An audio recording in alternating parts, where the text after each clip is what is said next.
স্বয়ং ভগবান বলছে রাজা যুধিষ্ঠিরকে, এই কার্তিক মাসের কৃষ্ণপক্ষের যে একাদশী, এই একাদশীর নাম রমা একাদশী। কি বললাম? হ্যাঁ, ইনি সর্ব পাপহরা। এই একাদশী ব্রত পালন করলে সর্ব পাপ হতে মুক্ত হয়ে যাবে। স্বয়ং ভগবান বলছেন পুরাকালে মানে আগে মুচকুন্দ নামক এক রাজা ছিলেন। সেই রাজা কি করতেন? প্রজাদেরকে সন্তান স্বরূপ ভালোবাসতেন, নিজের ছেলের মতো করে ভালোবাসত, প্রজাদের যাতে না কোনো কষ্ট হয়, নিয়ম তাই। আর এখন করার নেতা মন্ত্রীরা কি করছে? ওই সামনে বসে আছে।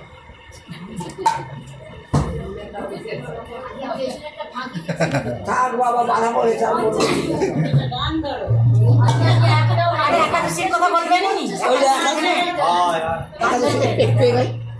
একটু এগাই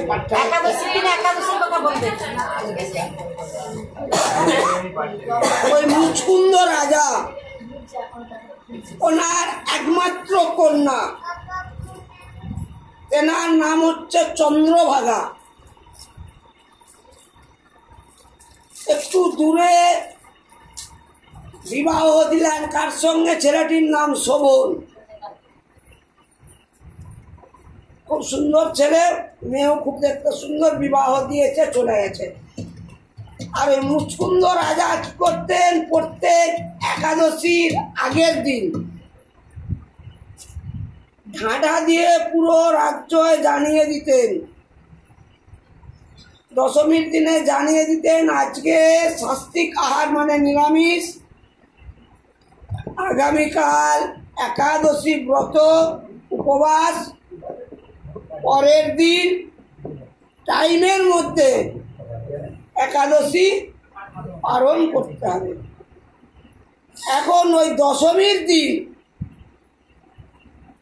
চন্দ্রভাগা এবং জামাই শোভন শ্বশুরালয়ে এসেছে মুচকুন্দ রাজার গৃহে।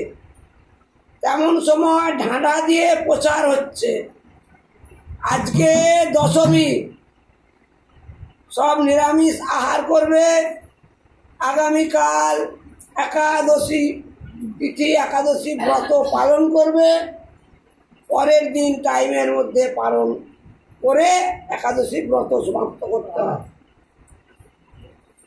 এই কথাটা শুনে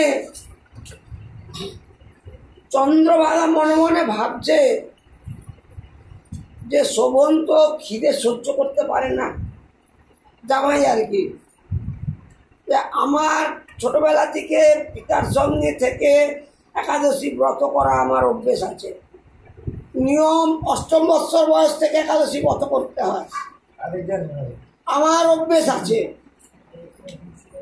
কিন্তু আমার তো যার সঙ্গে বিয়ে হয়েছে তো পারবে না। সঙ্গে সঙ্গে জামাইকে যে বলছে আমরা এখান থেকে পালিয়ে চলো নিজেদের ঘরে, কেননা ঢোল দিয়ে জানিয়ে দিয়েছে আগামীকাল একাদশী, তুমি তো ক্ষুধা সহ্য করতে পারো না, কি হবে তাহলে? উপবাস থাকতে হবে। তখন ওই শোভন বলছে আমি আগামীকাল একাদশী ব্রত পালন করব, আমি না খেয়ে থাকবো যত কষ্টই হোক। সারাটা দিন না খেয়েই রইল। একাদশী ব্রতের নিয়ম উপবাস। আমরা বাবা কলির জীব, আমরা থাকতে পারবো না, আমরা উপবাস করতে পারি না বলে তা একটু ফল কিংবা একটু সেদ্ধ সবজি আমরা পাই। কিন্তু ওই রাজা মুচকুন্দ রাজার ওখানে নিয়ম একদম উপবাস। ওই শোভন সারাদিন উপবাস, সন্ধ্যাবেলা এরকম হরিকথা ভাগবত কথা শ্রবণ করেছেন। ভোরের দিকে সারারাত্রি হরিকথা হয়, ভোরের দিকে উনি আর সহ্য করতে পারছেন না, খিদায় ছটফট করতে করতে মারা গেল। এই একাদশী ব্রত করে মারা গিয়েছে বলে বিষ্ণুদূত এসে ওনাকে নিয়ে গেলেন বৈকুণ্ঠ ধামে। পুনরায় উনি আবার জন্ম নিলেন খানিকটা দূরে মন্দ্রাচল নামক একটি গ্রামে। এই একাদশীর প্রভাবে উনি ধীরে ধীরে বড় হলেন, কৃষ্ণ ভক্ত হলেন এবং ওই এলাকার রাজা হয়ে দাঁড়ালেন। বিশাল অট্টালিকা ভগবানের করুণায় একাদশী ব্রত করেছিল বলে। এদিকে মারা গেছে, যেমন সৎ কাজ হয়ে গেছে। মনে খুব দুঃখ চন্দ্রভাগার, পিতৃগড়ে তাকে। কিছুদিন পর 25-30 বছর পর এক ব্রাহ্মণ দ্বিজ মন্দাচলে ভিক্ষা করতে গেছে। তখন ওই যে শোভন ওখান করার রাজা হয়েছে, তার পূর্বের স্মৃতির কথা সব মনে আছে। তিনি ওই মুচকুন্দ রাজার যে জামাই ছিল সেইটি মনে আছে, একাদশী করেছিল সেইটি মনে আছে, মারা যে গেছে সেটাও মনে আছে, ঘুরে এসে যে রাজা হয়েছে সেইটি। সেই যে ব্রাহ্মণ ভিক্ষা করতে গেছে, সেই ব্রাহ্মণকে জিজ্ঞাসা করছে তোমার বাড়ি কোথায়? বলছে আমি সেই মুচকুন্দ রাজার রাজ্যের ব্রাহ্মণ। বলছে তুমি মুচকুন্দ রাজার রাজ্যের ব্রাহ্মণ? বলছে হ্যাঁ। বলছে ওই রাজার তো আমি জামাই, তবে এই জন্মে নয়, আগের জন্মে ছিলাম। একাদশী ব্রত করে আমি মারা গিয়েছিলাম। যা ওদের সব কুশলে আছে তো? আমার স্ত্রী চন্দ্রভাগা ভালো আছে তো? সব খোঁজ খবর নিয়েছে, প্রচুর অর্থ দান করেছে সেই দ্বিজকে, ব্রাহ্মণকে। তুমি গিয়ে বলবে খোঁজ আমি যে আছি এখানে, আবার পুনরায় জন্ম নিয়েছি, তুমি গিয়ে বলবে। ওই ব্রাহ্মণকে প্রচুর অর্থ দান করেছে। আস্তে আস্তে এসে সেই রাজার গিয়ে এসে চন্দ্রভাগ সব যখন বলেছে, মনে কি আনন্দ! ওই রাজা, রানী এবং ওই কন্যা চন্দ্রভাগা সকলে মিলে গেলেন সেই মন্দাচলে। সেখানে যখন গেছে, সেই পুনরায় যখন জন্ম নিয়েছে শোভন, সকলকে দেখে চিনতে পেরেছে। ভগবানের কি করুণা! আর আমাদের কি মনে থাকবে পূর্বজন্মের কথা? আমরা মনে থাকবে ভগবানের অশেষ করুণা যাকে হয়। আমরা বলি ভগবানকে যে ভগবান আমায় কৃপা করো।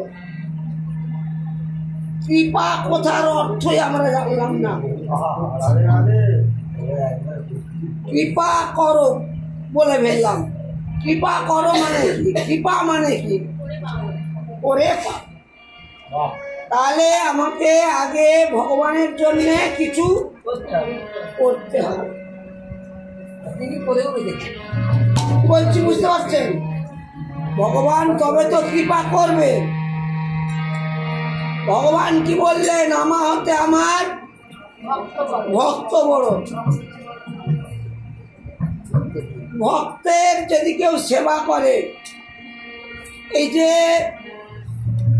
দামোদর মাস, এই দামোদর মাসে ভক্ত সেবা দিতে হয়,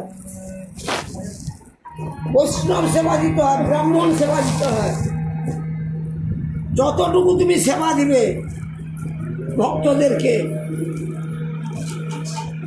সব সরকারের খাতায় জমা হবে। যেমন আমরা টাকা পয়সা রাখলে ব্যাংকে জমা হয়, কালকে জমা হচ্ছে তো, আজ থেকে শুরু হয়েছে, আমার কালকে হবে।